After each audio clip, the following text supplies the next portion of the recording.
हाय नमस्कार, मी सुनीता. सगळ्या माझ्या गोडताईंचं मैत्रिणींचं आपल्या पुन्हा एका नवीन व्हिडिओमध्ये अगदी मनापासून स्वागत करते. सर्वांना श्री स्वामी समर्थ.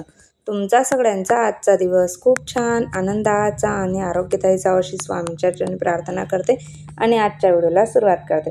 तर रोजची सकाळची काही आज सकाळचा टिफिन होता. सगळे सकाळी जाणार असले म्हणजे माझं रुटीन एकदम इतकं छान असतं ना, आणि मला आनंदही असतो की चला बाबा सगळे वेळेवर जात आहेत म्हटल्यावर आपली जी रुटीन आहे ते व्यवस्थित बसेल. त्यामुळे मी सुरुवात जी होती ती रुटीनला केलेली होती. तर मग किचनपासून म्हटलं चला आता सकाळचे टिफिन. तर भाज्या वगैरे सगळ्या संपलेल्या होत्या. गुरुवार असल्यामुळे गुरुवारीच भाजीपाला जो आहे तो आणला जातो. गुरुवारी बाजार असतो. मग आता शेवटचा दिवस आलेला होता आठवड्याचा. बघू आता संध्याकाळच्या टायमिंगला जाईल आणि भाज्या वगैरे ज्या आहेत ते घेऊन येईल. आता तर सध्या घरात मग कुठलीच भाजी शिल्लक नव्हती. मग काल मी काय केलं, मटकी जी होती ती भिजवायला टाकून दिली होती. मस्त छान मोड वगैरे जे होते ते मटकीला आलेले होते. म्हटलं आता सकाळी जे आहे मस्त छान मटकीची उसळ जी आहे ती बनवून देऊया टिफिनला, आणि तेवढंच आपलं काम पण होईल. आणि रोज भाज्यांचं इतकं टेन्शन असतं, पण कधीतरी अधूनमधून कडधान्य खाल्लंच पाहिजे. तर 1-2 वेळेस आठवड्यातून 2-3 वेळेस मी कडधान्य जे आहे ते बनवतेच, आणि भाज्या असल्या तर मग त्यावेळेस भाजीपाला वगैरे. तर असं मस्त छान मटकीची जी उसळ होती ती बनवलेली होती. तर आवडते घरात सगळ्यांना मटकीची भाजी. तर मटकीची भाजी जी होती ती बनवलेली होती. कोणी कोणी त्याच्यामध्ये म्हणजे बटाटा वगैरे पण घालतात, पण मला नुसती मटकीच आवडते तशीच करायला, म्हणून बटाटा वगैरे त्याच्यात मग मी मिक्स नाही करत.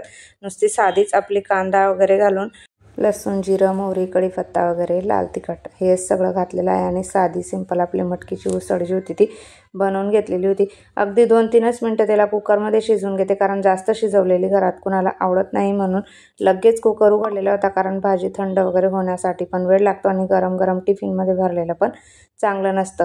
मुंगाला पण छान मोड आलेले होते. सकाळी नाश्त्याला हे मोड आलेले मूग किंवा काबुली चणे वगैरे जे असते ते भिजत घातलेले असतात. मी तेच खातात. तर थोडंफार सकाळी जे आहे ते नाश्त्याला असं देऊन देते, कारण चहा वगैरे करत नाही सकाळच्या टायमिंगला. मग लवकर जायचं असलं की कधीतरी चहा पण करते, ज्या वेळेस मला भिजत वगैरे घालायचं लक्षात नाही राहिलं कडधान्य, तर मग चहा बिस्किट वगैरे असं देऊन देते. आणि वेदू आणि सिद्धून त्यांना दोघींना हे लाडू बनवलेले आहेत, तर एक लाडू वगैरे त्यांना सकाळ सकाळी देऊन देते. खाल्ला तर ठीक, नाही तर मग दूध वगैरे करून देते. त्यानंतर मग आपल्या मंदिरामध्ये गेलेली होती.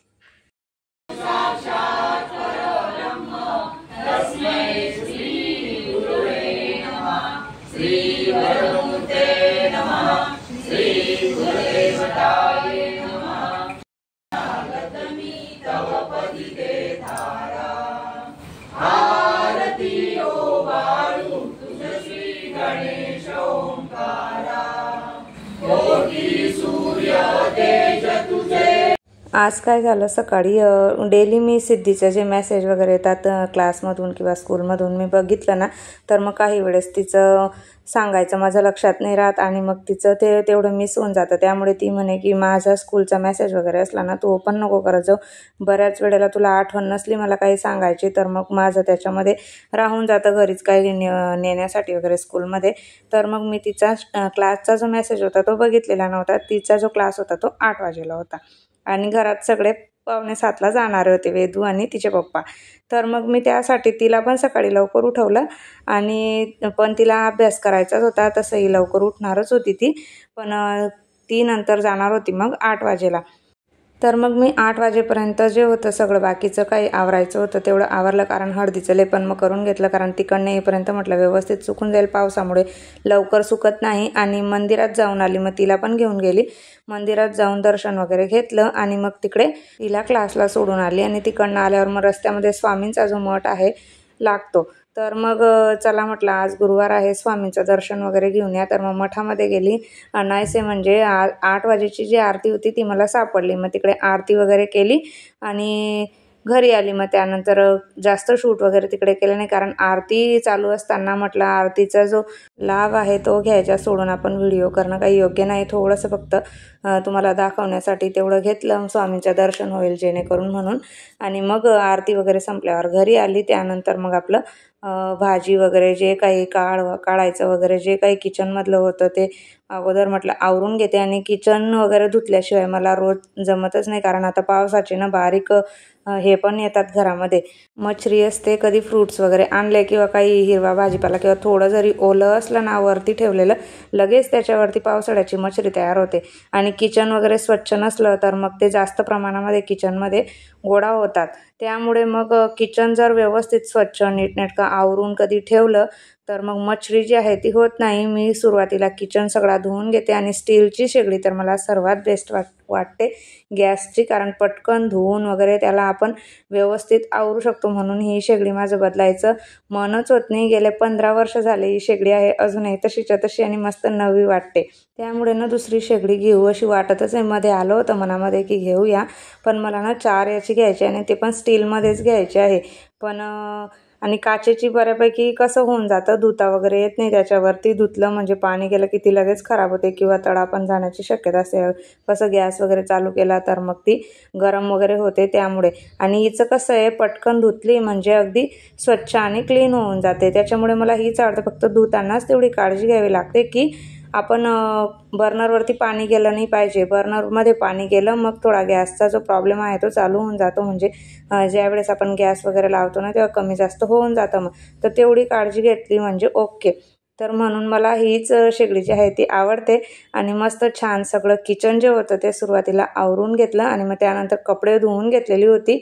कपडे स्पिनला लावून झाल्यानंतर मग घरातलं झाड झटक जे काही होतं तेवढं आवरून घेतलं. झाडांचं पाणी वगैरे घालणं, बाल्कनीतलं आवरणं, बरीचशी कामं असतातच, तेवढी तर दाखवू नाही शकत. ती बाकीची जी कामं होती ती पूर्णपणे आवरून घेतली. आणि शक्यतोवर साफसफाई वगैरे गुरुवारच्या दिवशी इतकी काही करत नाही, फक्त जेवढी डेली आपली कामं असतात ना तितकीच करते. तर कपडे वगैरे स्पिन झाल्यानंतर वाळत घातली कपडे. आणि आता आपली जी देवपूजा होती ती नित्य चालू, आणि गुरुवार असल्यामुळे स्वामींचा अभिषेक वगैरे जो होता तो करून घ्यायचा होता.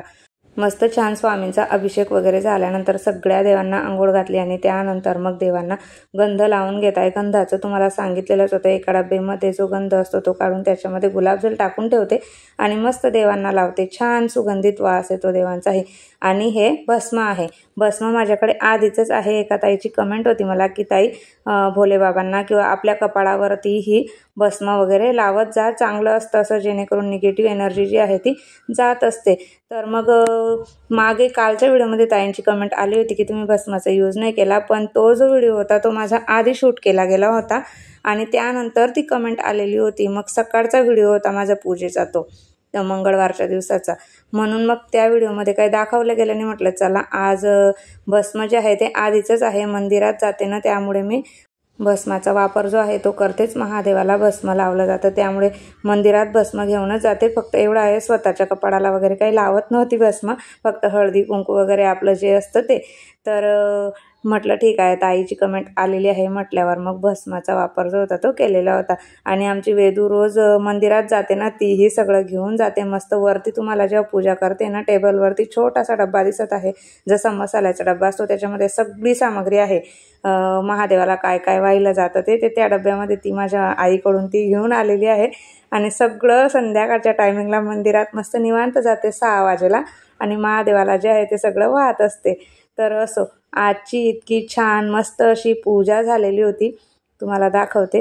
तर चला, पूजा वगैरे झाल्यानंतर लेपन छान सुकलेलं होतं, मस्त छान. आता उंबरठ्याला रांगोळी वगैरे काढून घेत आहे. आज काय करत आहे, आजूबाजूला जे स्वस्तिक मी बाहेरच्या साईडने काढत होती ना ते आतल्या साईडने काढून घेत आहे. कारण ना बऱ्याच वेळेला बाहेरच्या साईडने झाडू मारला जातो बिल्डिंगमधले, ज्यावेळेस क्लिनिंग वगैरे होते ना त्यावेळेस स्वस्तिक जे आहे ते पुसलं जातं किंवा त्याच्यामुळे मग झाडू वगैरे लागतो. म्हटलं नको, त्यामुळे आपलं स्वस्तिक जे आहे ते आज आपण आतमध्येच काढून घेऊया. मागे एकदा तसंच झालेलं होतं, सगळी रांगोळी माझी झाडून घेतली गेलेली होती झाडू मारताना बाहेर, आणि चालूच मी नेटकी रांगोळी काढून सिद्धीला आणण्यासाठी गेलेली होती. त्यानंतर तिकडनं आल्यानंतर बघते तर अरे आपली सगळी रांगोळी, तर इतका वेळात वेळ काढून आपण मस्त छान एवढं सजून रांगोळी वगैरे काढतो आणि इतकं प्रसन्न असं वातावरण वाटतं त्यामुळे.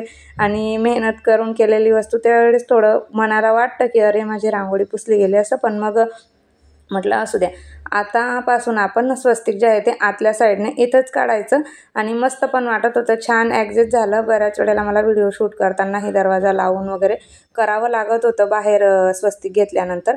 तर आता एकसारखं येईल म्हटलं, अशाच पद्धतीने आपण जे आहे ते आपली रांगोळी आता काढूया आणि स्वस्तिक आतल्या साईडनेच काढू, जेणेकरून दुसऱ्यांनाही प्रॉब्लेम नाही आणि आपल्यालाही नाही. मस्त छान अशी रांगोळी जी होती ती काढून झालेली होती. तर आजचा हा छोटासा व्हिडिओ कसा वाटला कमेंट करून नक्की सांगा. आवडला असेल तर लाईक करा, शेअर करा. पहिल्यांदा बघत असाल तर सबस्क्राईब करा. भेटूया पुन्हा नवीन व्हिडिओसह. तोपर्यंत श्री स्वामी समर्थ.